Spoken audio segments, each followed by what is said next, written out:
क्या बताऊं माँ कहाँ हूँ मैं, यहाँ उड़ने को मेरा खुला आसमां है, तेरे किस्से जैसा बोला सलोना जहाँ है यहाँ सपनों वाला मेरी पतंग ओ बेफिकर उड़ रही है माँ, डोर कोई लुटे नहीं बीच से काटे ना। Hello guys, my name is Vinod, welcome to my channel.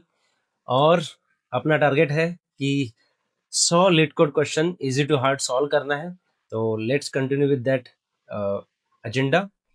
तो नेक्स्ट क्वेश्चन अपना ये है परफेक्ट नंबर। तो we need to find whether a number is perfect और नॉट। तो क्वेश्चन ये है कि find a positive integer that is equal to the some of its positive divisors. मतलब उनके जो भी डिवाइजर्स रहेंगे या फैक्टर्स रहेंगे including one and excluding that number. खुद को एक्सक्लूड करना है और वन को भी रखना है, ठीक है। And you need to sum it up, okay. और उसका अगर सम, पूरे फैक्टर्स का सम अगर इक्वल टू द नंबर आया, ठीक है, तो you need to return true.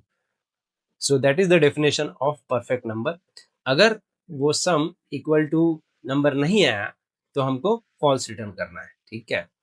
तो वो नंबर एक्सक्लूड करना है, इंक्लूड नहीं करना है, ठीक है, क्योंकि इंक्लूड करेगा तो ऑब्वियसली वो डबल हो जाएगा, तो there is no logic behind it. तो कुछ एग्जांपल्स देखते हैं इसके, ठीक है। जैसे 28 है, 28 को अगर हमने पूरे डिवाइजर्स या फैक्टर्स को सम किया तो हमारा जो आउटपुट आता है वो 28 ही आता है। That means we should give true in that case, ठीक है। अगर आपने पूरे डिवाइजर्स को ऐड किया तो the sum will be 28 only. तो 28 इक्वल टू 28, तो that is going to be a true number. Next तुम्हारा 7 है। 7 का डिवाइजर कौन कौन सा है?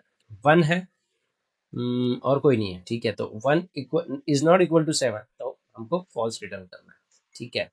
तो इसको हम कैसे सॉल्व कर सकते हैं, लेट्स सी। बिल्कुल सिंपल है, कोई ज़्यादा ये नहीं है, हार्ड नहीं है। अब मुझे क्या करना है, फर्स्ट तो मुझे देखना पड़ेगा। अब जैसे तुम्हारा कोई n है, ठीक है, n से लेके 1 से लेके n तक पूरे डिवाइजर्स निकालना है, ठीक है। मान लो ये तुम्हारा अभी फिलहाल 28 है, ओके। तो 28 में कौन कौन से डिवाइजर्स है देखते हैं। 1 2 4 7, ठीक है, 14, ठीक है। और फिर यहाँ पर उसके बाद तो कोई आता नहीं, क्योंकि ये 14 जो है वो तुम्हारा सबसे हाईएस्ट डिवाइजर होता है 28 का, राइट। ओके। तो क्या मैं ऐसा कर सकता हूँ, सारे जो मेरे डिवाइजर्स है मैं फॉर लूप लगा सकता हूँ ना, 1 से लेके 1 टू n/2, ठीक है। 1 से लेके n/2 अगर मैं लगा दूंगा और सारों को मैं सम कर दूंगा प्लस इक्वल टू i, ठीक है। अगर ऐसा करूंगा तो मुझे क्या मिल जाएंगे, सारे डिवाइजर्स मिल जाएंगे, राइट। हाँ, ये एक सॉल्यूशन है। लेकिन अगर मुझे इसको इफेक्टिवली अगर मुझे सॉल्व करना है तो मुझे क्या करना पड़ेगा, I don't need to go till n/2। ये भी परफेक्ट देगा लेकिन इसकी कॉम्प्लेक्सिटी जो है ज्यादा जाएगा, वो ज्यादा इटरेट कर लेगा।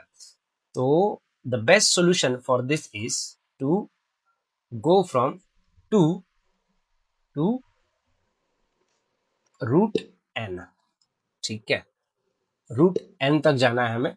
यहाँ n/2 तक जाने की जरूरत नहीं है, √2 से n जाएंगे, ठीक है। 1 से भी स्टार्ट कर सकते हैं, नो प्रॉब्लम। यहाँ से भी स्टार्ट कर सकते हैं, नो प्रॉब्लम।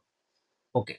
अब ये √2 क्यों करना है, सॉरी √n क्यों करना है, ये एक आपको क्वेश्चन आ रहा होगा कि वाई वी डू √2। अगर आपने प्राइम नंबर का अगर क्वेश्चन सॉल्व किया होगा, ठीक है, प्राइम नंबर का भी जब क्वेश्चन सॉल्व करते हैं ना तो डिवाइजर्स फाइंड करने के लिए हम रूट एन तक जाते हैं, राइट। अब ये रूट एन तक क्यों जाते हैं, आपने कभी सोचा?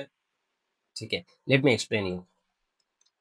अब क्या होता है, लेट अस से वी हैव नंबर्स लाइक, अब 28 लिया है मैंने तो 28 पे ही बात करते हैं।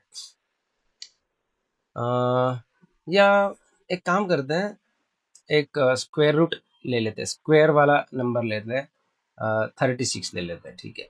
अब 36 के कौन कौन से डिवाइजर है? 1 2 3 4, 5 नहीं है, 6 है, 7 नहीं है, 8 नहीं है, 9 है, ठीक। और कौन से है? 9 10 11 12 है, ठीक। और 12 16 है क्या? नहीं है। और कौन से हैं? 18, ठीक है, यहाँ तक है, बराबर। ये तुम्हारे डिवाइजर्स है। अब मुझे बताओ,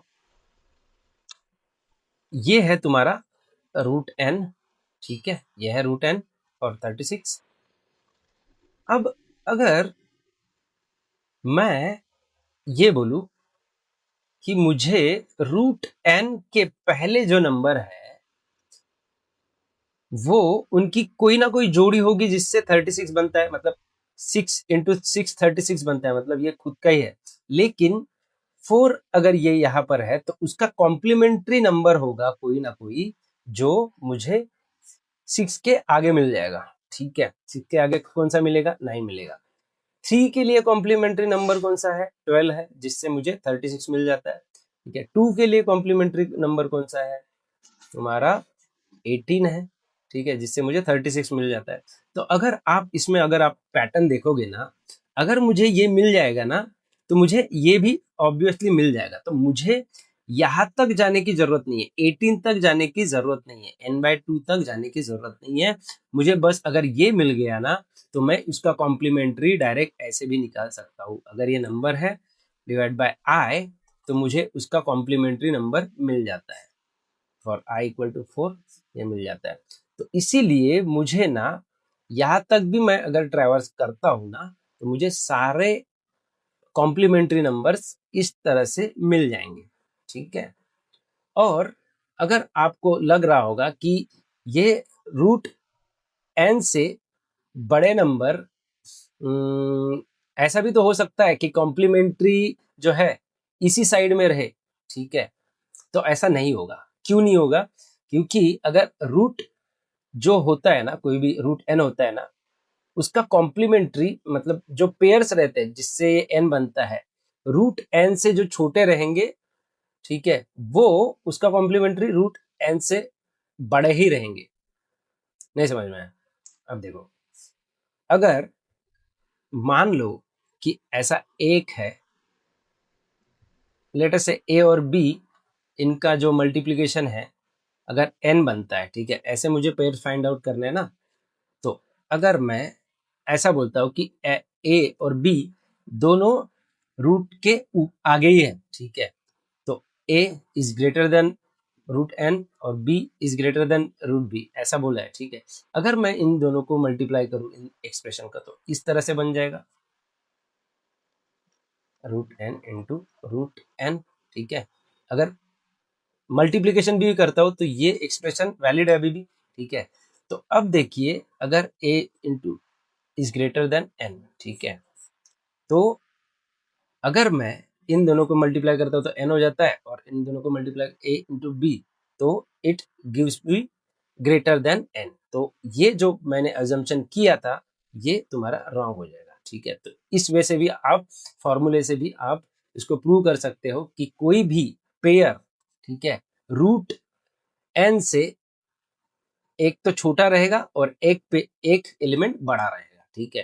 तो इससे भी आप समझ सकते हैं। तो मुझे जब भी मैं ट्रैवर्स करूंगा ना, जब भी मुझे फैक्टर्स चाहिए तो I have to go till root N तक ही जाना पड़ता है, ठीक है, क्योंकि उसका कॉम्प्लीमेंट्री जस्ट उसके रूट के आगे मिल जाएगा मुझे, ठीक है।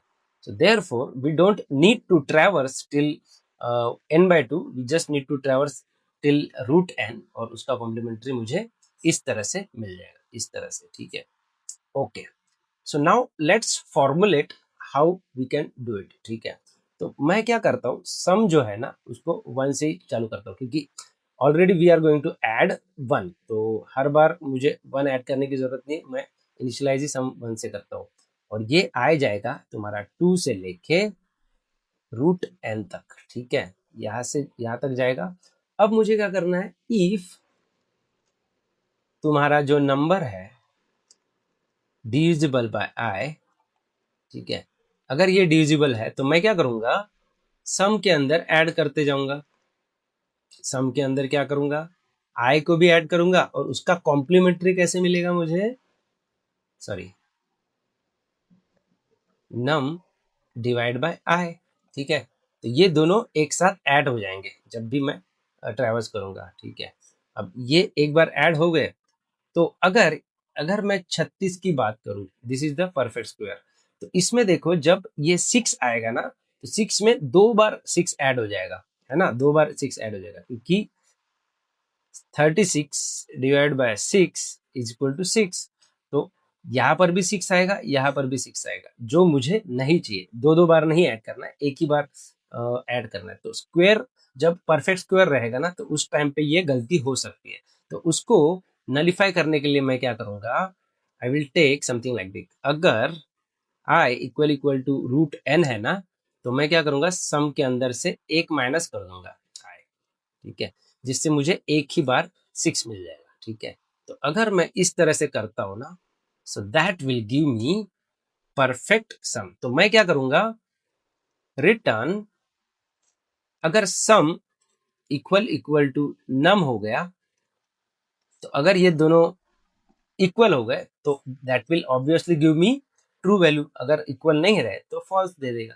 तो this is how you can write your code. ठीक है, और एक इसमें कंडीशन है, अगर नम इक्वल इक्वल टू 1 दे दिया टेस्ट केस में, तो ये फॉल्स देना चाहिए या ट्रू देना चाहिए। तो so the answer is it should give false, क्योंकि we don't have to add the number itself. ठीक है, हमको अगर एक्सक्लूड करना है तो ऐसा कोई भी नहीं है जो इसके फैक्टर है, तो नम इक्वल टू 1 के लिए हमको फॉल्स देना पड़ेगा। So let's quickly write the code. तो सबसे पहले मुझे क्या करना है, if num is not is less than और इक्वल टू 1, तो मैं क्या कर दूंगा, सीधा फॉल्स दे दूंगा। और फिर अगर ऐसा नहीं है तो मैं सम को इनिशियलाइज कर दूंगा 1 से, एंड देन फॉर लूप चलाऊंगा 2 से लेके इंट आई इक्वल टू 2, और आई इज लेस देन और equal to math dot square root num I plus plus, और if your num I equal to 0 है, तो मैं क्या करूंगा, सम के अंदर आई और उसका कॉम्प्लीमेंट्री, कॉम्प्लीमेंट्री कैसे निकालेंगे, कॉम्प्लीमेंट्री इस तरह से निकालते हैं, इन दोनों को ऐड कर दूंगा एंड दैट्स इट। और अगर तुम्हारा जो आई अगर स्क्वायर रूट रहा तो ये 2 बार ऐड होता है, तो इसीलिए मैं क्या करूंगा, डॉट स्क्वायर रूट नम, अगर ये इक्वल रहा तो मैं उसमें से सम में से एक आई माइनस कर दूंगा। ठीक है, इस तरह से। और अगर ये सारी चीजें सही रही, सम अगर इक्वल आ गया, तो मैं आई विल डायरेक्टली रिटर्न, अगर नम इक्वल टू सम रहा तो ये ट्रू देगा, नहीं तो फॉल्स देगा। And if I submit this and we are getting an error, अच्छा रिटर्न नहीं किया है, ओके, रिटर्न, ऑलराइट।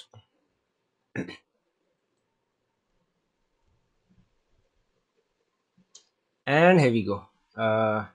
इसमें 66 लोगों को बीट किया, लेकिन this is the optimal and easiest way to write the code. ठीक है, इसमें ये जो बीट कर रहता है ना, ये इनके खुद के सर्वर पे भी डिपेंड रहता है। अब तक मुझे 86 दे रहा था, अभी मुझे कम दे रहा है, इट्स ओके, ठीक है। लेकिन this is the optimal solution that you get. अगर आपको 0 मिली सेकंड में चाहिए, you can hard code like this. मैंने एक सॉल्यूशन देखा था जिसने हार्ड कोड किया था, लेकिन this is not the right way to code anything, ठीक है। इसमें कोई एल्गोरिदम नहीं है, इन्होंने डायरेक्टली हार्ड कोड कर दिया है और ट्रू और फॉल्स किया है। तो this is not a way to get optimal solution, ठीक है। This is bullshit. सो अगर आपको ये समझ में आया होगा तो please like, share and subscribe to my channel. और कोई डाउट होगा तो you can comment it, okay, obviously. And चले मिलते हैं नेक्स्ट सेशन में क्वेश्चन पे। बाय।